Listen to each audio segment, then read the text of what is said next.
پاکستان میں اسلام قبول نہ کرنے پر ہندو شخص ندیم ناتھ کو گولی مار کر ہلاک کر دیا۔ اس جرم میں ایک ہندو نوجوان کو محمد مشتاق نامی شخص نے بے دردی سے گولی مار کر ہلاک کر دیا۔ یہ سنسنی خیز واقعہ پاکستان کے شہر پشاور میں پیش آیا۔ یہ واقعہ سامنے آتے ہی پاکستان میں اقلیتوں کی سلامتی پر ایک بار پھر سوالیہ نشان لگ گیا۔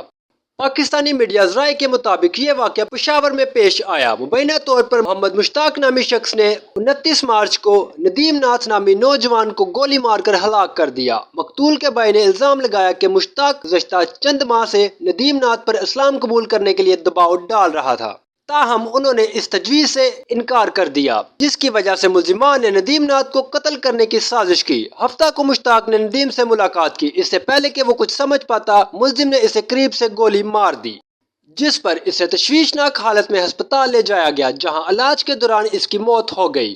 ندیم کے بھائی ساگر ناتھ نے مقامی پولیس اسٹیشن میں اس قتل کی شکایت درج کرائی۔ پولیس نے 24 گھنٹے میں ملزم مشتاق کو گرفتار کر لیا۔ پاکستان میں اقلیتوں پر حملے بڑھ رہے ہیں۔ اس سے قبل بھی پشاور میں اقلیتوں کو نشانہ بنا کر قتل کے واقعات پیش آئے تھے۔